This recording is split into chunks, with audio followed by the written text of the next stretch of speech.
दोस्तों, भगवान शिव ने बताया महाकुंभ और त्रिवेणी संगम पर स्नान की पवित्रता का महत्व। सच्चे शिव भक्त इसे जरूर अंत तक सुने, सभी मनोकामनाएं तुरंत पूर्ण होगी। एक समय की बात है जब महाकुंभ का पावन पर्व प्रयागराज में अपने चरम पर था। त्रिवेणी संगम के गंगा के पावन तट पर असंख्य श्रद्धालु आस्था और श्रद्धा से स्नान कर रहे थे। चारों ओर गंगा, यमुना और अदृश्य सरस्वती के संगम का पवित्र माहौल था। वह दृश्य अविस्मरणीय और भव्य था, जहां पर जप तप और भक्ति की गूंज वातावरण को पवित्र बना रही थी। वहां आए सभी भक्तों के मुख से निकले हर हर गंगे और जय हो गंगा मैया की के नाद से संपूर्ण वातावरण भक्तिमय और ऊर्जा से परिपूर्ण हो गया था। तपस्वी, संत, योगी, गृहस्थ, साध्वी और सन्यासी सभी इस महाकुंभ के पुण्य अवसर पर गंगा स्नान कर रहे थे, जिसमें वे अपने समस्त पापों से मुक्ति और मोक्ष की प्राप्ति की आशा रखते थे। उसी समय स्वर्गलोक से भगवान भोलेनाथ माता पार्वती के साथ आकाश से प्रयागराज का दिव्य दृश्य निहार रहे थे। गंगा का पवित्र जल सूर्य की किरणों से सोने की भांति दमक रहा था। आकाश में देवी देवताओं का दृश्य आशीर्वाद वर्षा के रूप में उपस्थित था। तब माता पार्वती ने कौतूहलपूर्वक यह अद्भुत दृश्य देखा और उनके मन में एक जिज्ञासा उत्पन्न हुई। माता पार्वती ने देखा कि असंख्य लोग गंगा स्नान कर रहे हैं। उनके मुख पर भक्ति का प्रकाश तो था, लेकिन संतोष और सुख का भाव नहीं था। कुछ लोग चिंतित थे तो कुछ हताश से दिख रहे थे। उन्होंने महाकुंभ की भीड़ में अनेकों विभिन्न प्रकार के लोगों को देखा, जिनके चेहरे पर आस्था और मुक्ति की उम्मीद तो थी, लेकिन उनके कर्मों की छाया भी स्पष्ट दिखाई दे रही थी।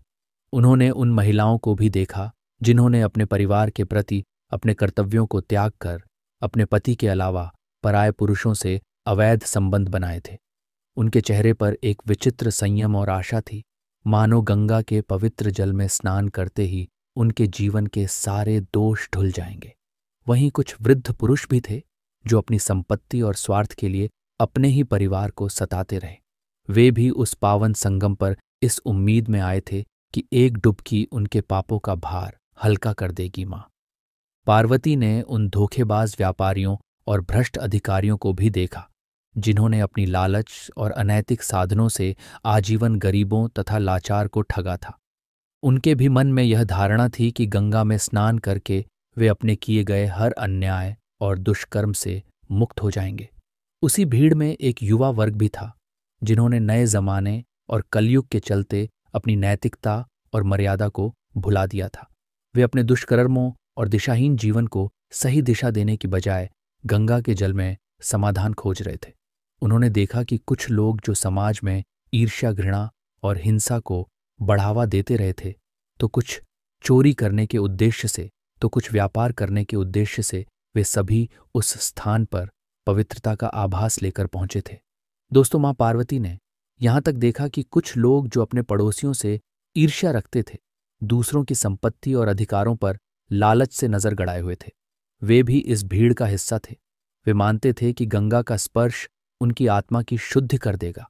उन सभी चेहरों पर पवित्रता पाने की आकांक्षा तो थी, लेकिन माता पार्वती को उनके हृदयों में सच्चे प्रायश्चित और सुधार का कोई भाव नहीं दिखा। ये देखकर माता पार्वती का हृदय व्याकुल हो उठा। उन्होंने सोचा, क्या गंगा का पवित्र जल सच में इतने भारी पापों का प्रायश्चित कर सकता है? क्या इन लोगों का उद्धार केवल एक डुबकी से संभव है, जबकि उनके कर्म और मन अब भी दूषित हैं? क्या गंगा का पवित्र जल सच में इतने भारी पापों का प्रायश्चित कर सकता है? क्या इन लोगों का उद्धार केवल एक डुबकी से संभव है, जबकि उनके कर्म और मन अब भी दूषित हैं? माता पार्वती ने भगवान शिव से प्रश्न किया, हे नाथ, गंगा स्नान को पाप नाशक और मोक्षदायी कहा गया है, फिर यह सभी श्रद्धालु स्नान करने के बाद भी दुखी क्यों हैं? क्या महाकुंभ में किया गया स्नान भी अब निष्फल हो गया है? क्या कलयुग में गंगा की शक्ति कम हो गई है? मित्रों, तब मंद मुस्कान के साथ भगवान शिव बोले, हे देवी, गंगा में स्नान तभी फलदायी होता है जब उसे श्रद्धा, भक्ति और पवित्रता के साथ किया जाए। केवल जल में डुबकी लगाना मात्र एक शारीरिक क्रिया है, लेकिन यदि मन और आत्मा शुद्ध ना हो तो यह महान पावन स्नान निष्फल हो जाता है। यह केवल बाहरी स्वच्छता तक सीमित रहता है और आध्यात्मिक रूप से कोई प्रभाव नहीं डालता। गंगा स्वयं पवित्र है और पापनाशिनी है। परंतु जब तक मनुष्य सच्चे हृदय से अपने पापों की क्षमा नहीं मांगता और ईश्वर के प्रति समर्पण की भावना नहीं रखता, तब तक वह इस पवित्र जल से लाभ नहीं उठा सकता। मैं तुम्हें कल इसका प्रमाण दूंगा, जिससे यह स्पष्ट हो जाएगा कि सच्चा स्नान केवल जल में प्रवेश करने से नहीं, बल्कि हृदय की शुद्धता और समर्पण से होता है। दोस्तों, वे दोनों माता पार्वती और भगवान शिव अदृश्य हो जाते हैं। फिर अगले दिन भगवान शिव ने एक वृद्ध ब्राह्मण का रूप धारण किया और प्रयागराज के कुंभ स्थल पर भ्रमण करने लगे। वह थके हुए और दुर्बल दिखाई दे रहे थे। उन्होंने लोगों से सहायता मांगने के लिए कुछ कदम आगे बढ़ाया, लेकिन तभी उनका संतुलन बिगड़ा और वे एक गहरे कीचड़ भरे गड्ढे में गिर पड़े। उनके शरीर पर कीचड़ और धूल लिपट गई और उनकी धोती भीग कर भारी हो गई। उन्होंने गड्ढे से बाहर निकलने की बहुत चेष्टा की, किंतु उनकी कमजोर काया उन्हें यह प्रयास करने से रोक रही थी। तभी गंगा किनारे पर कुछ मौजूद श्रद्धालु अपने अपने कार्यों में व्यस्त थे। कुछ लोग स्नान कर रहे थे तो कुछ मंत्रोच्चारण में लीन थे। वहीं कुछ भक्त अपने पापों से मुक्ति पाने की आशा में ध्यान कर रहे थे, किंतु किसी ने भी उस वृद्ध ब्राह्मण की ओर ध्यान नहीं दिया। उनका शरीर थरथरा रहा था और उनके होंठ सूख गए थे, किंतु किसी को उनकी चिंता नहीं थी। यह दृश्य देखकर माता पार्वती का हृदय करुणा से भर गया। उन्होंने देखा कि लोग अपने पापों को धोने के लिए आए थे, लेकिन दया और सहानुभूति का अभाव उनमें स्पष्ट रूप से झलक रहा था। उन्होंने सोचा, क्या यह संभव है कि केवल एक डुबकी लगाकर लोग अपने पापों से मुक्त हो जाएं, जबकि उनके हृदय में संवेदना का अभाव है? क्या सच्ची पवित्रता केवल बाहरी स्नान से प्राप्त की जा सकती है? इस विचार के साथ माता पार्वती चिंतित होकर गड्ढे के पास बैठ गई। उन्होंने अपने मधुर किंतु करुणामय स्वर में पुकार लगाई, हे भक्तजनों, मेरे वृद्ध पति इस गड्ढे में गिर गए हैं और बहुत कष्ट में हैं। कोई कृपा करके इन्हें बाहर निकालने में सहायता करें, परंतु ध्यान रहे केवल वही व्यक्ति इन्हें स्पर्श करें जो सर्वथा निष्पाप हो, अन्यथा उनके दिव्य तेज के कारण वह भस्म हो जाएगा। उसी समय गंगा में नहाकर लोगों के दल आ रहे थे और उस सुंदर युवती को यूं बैठी देखकर कईयों के मन में वासना या पाप और कईयों को कुछ धर्म का भय हुआ तो कई कानून से डर गए। तो कुछ लोगों ने तो पार्वती जी को यह भी सुना दिया कि मरने दे, बुढ़े को क्यों उसके लिए रोती है, तुम अभी सुंदर और बहुत जवान हो। वहीं कुछ दयालु चरित्रवान पुरुष थे, उन्होंने उस युवती के पति को निकालना चाहा, परंतु पार्वती जी के विचित्र वचन सुनकर वे भी रुक गए, क्योंकि उन्होंने यह सोचा कि हम गंगा में नहाकर आए हैं तो क्या हुआ, हम पापी तो है ही, कहीं सहायता करते समय हम भस्म ना हो जाएं। इस स्त्री के कथन के अनुसार पापी लोग खुद से भस्म हो जाएंगे और हमें अपने पुण्य और पाप की गिनती कैसे पता होगी? दोस्तों, किसी का भी साहस नहीं हुआ। सैकड़ों आए, सैकड़ों ने पूछा और बस चले गए। अब तो संध्या हो चली। तब भगवान शिव ने माता पार्वती से कहा, देखा आया कोई सच्चे हृदय से गंगा में नहाने वाला। अब धीरे धीरे समय बीतता गया। वहां सभी लोग एक दूसरे की ओर देखने लगे, लेकिन कोई भी आगे बढ़ने का साहस नहीं कर सका। गंगा स्नान करके आए, श्रद्धालु अपने भीतर झांकने लगे, परंतु कोई भी स्वयं को पूर्णतः निष्पाप मानने का दावा नहीं कर सका। पूरे दिन लोग आते जाते रहे, परंतु कोई भी वृद्ध ब्राह्मण को बाहर निकाल की हिम्मत नहीं कर पाया। गंगा स्नान करके आए लोग यह सुनकर सहम गए। उन्होंने अपने भीतर झांक कर देखा और स्वयं को पाप मुक्त नहीं पाया।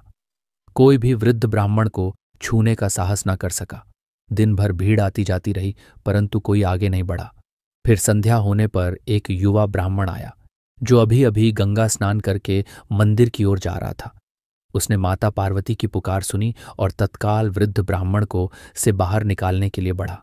माता पार्वती ने पुनः उसे सचेत किया और कहा। उन्होंने अपने मधुर किंतु करुणामयी स्वर में पुकार लगाई और कहा, हे मेरे प्रिय बंधु, मेरे वृद्ध पति इस गड्ढे में गिर गए हैं और बहुत कष्ट में है, परंतु ध्यान रहे केवल वही व्यक्ति इन्हें स्पर्श करें जो सर्वथा निष्पाप हो, अन्यथा उनके दिव्य तेज के कारण वह भस्म हो जाएगा। अब वह युवक निडर होकर बोला, हे माता, मैं अभी भी महाकुंभ के पावन पर्व पर गंगा स्नान करके आया हूं। मैंने सच्चे मन और श्रद्धा से डुबकी लगाई है और मुझे विश्वास है कि मेरे समस्त पाप धुल गए हैं। यदि गंगा मां की कृपा से मैं अब भी शुद्ध नहीं हुआ तो फिर कोई भी शुद्ध नहीं हो सकता। मेरे मन में कोई संशय नहीं है। मैं अपने पुण्य कर्मों पर विश्वास रखता हूं और किसी भी परीक्षा के लिए प्रस्तुत हूं दोस्तों। युवक ने जैसे ही वृद्ध ब्राह्मण का हाथ पकड़ा कि एक चमत्कार हो जाता है। अचानक से बिजलियां चमकने लगी और चारों ओर कोहरा छाया। तब भगवान शिव ने अपना दिव्य स्वरूप प्रकट किया और चारों ओर दिव्य प्रकाश फैल गया। आकाश में देवताओं के नगाड़े बजने लगे और पुष्पों की वर्षा होने लगी। भगवान शिव ने युवक को आशीर्वाद देते हुए कहा, हे वत्स, केवल तुमने ही सच्चे हृदय से गंगा स्नान किया है। तुम्हारा मन निर्मल और आत्मा पवित्र है, इसलिए तुमने श्रद्धा, विश्वास और भक्ति के साथ यह पुण्य कर्म किया। जो व्यक्ति केवल दिखावे के लिए गंगा में स्नान करता है, उसका स्नान मात्र एक शारीरिक क्रिया बनकर रह जाता है, किंतु जो सच्चे हृदय से आत्मशुद्धि की भावना रखता है, वही वास्तविक रूप से पवित्र होता है और गंगा मां की कृपा प्राप्त करता है। तुम्हारी इस निस्वार्थ सेवा से मैं अत्यंत प्रसन्न हूं। दोस्तों, अब भगवान शिव ने कहा, हे देवी, महाकुंभ केवल एक पर्व नहीं बल्कि आत्मशुद्धि, आत्म जागृति और आध्यात्मिक उन्नति का दुर्लभ अवसर है। इस पावन अवसर पर जो श्रद्धा, आस्था और संपूर्ण भक्ति के साथ गंगा में स्नान करता है, वही इसके वास्तविक का अधिकारी बनता है। गंगा का जल स्वयं पवित्र और मोक्षदायी है, परंतु जब तक मनुष्य अपने भीतर की अशुद्धियों को दूर करने का प्रयास नहीं करता, तब तक वह इसका पूर्ण लाभ नहीं उठा सकता। मात्र शरीर को गंगा जल में डुबो देने से कोई पाप नहीं मिटते, जब तक कि मन और आत्मा भी शुद्ध ना हो। वास्तविक स्नान तभी होता है जब मनुष्य अपने समस्त पापों का परित्याग कर संकल्प ले कि वह धर्म, सत्य और करुणा के मार्ग पर चलेगा। माता पार्वती ने श्रद्धापूर्वक भगवान शिव के चरणों में शीश झुकाया और कहा, हे नाथ, आपने मुझे वास्तविक गंगा स्नान का रहस्य समझाया और इसकी आध्यात्मिक गहराई का बोध कराया। अब जो भी इस कथा को श्रद्धा और भक्ति के साथ सुनेगा, उसका हृदय शुद्ध होगा और महाकुंभ में पूर्ण समर्पण भाव से स्नान करने से उसके समस्त पापों का नाश होगा। ये दिव्य स्नान उसके जीवन में सुख, समृद्धि और मानसिक शांति लाएगा। माता लक्ष्मी का वास उसके घर में सदा बना रहेगा और उसका परिवार वैभवशाली तथा धन धान्य से परिपूर्ण रहेगा। इस पुण्य अवसर को जिसने भी सच्चे मन से अपनाया, वह निश्चित ही ईश्वरीय कृपा का पात्र बनेगा। तो दोस्तों, ये थी आज की कहानी। कहानी आपको कैसी लगी कृपया कमेंट में ज़रूर बताएं, और यदि आप हमारे चैनल पर नए हैं तो कृपया चैनल को सब्सक्राइब करें। दोस्तों, मिलते हैं अगले वीडियो में एक नई कहानी के साथ। तब तक के लिए धन्यवाद।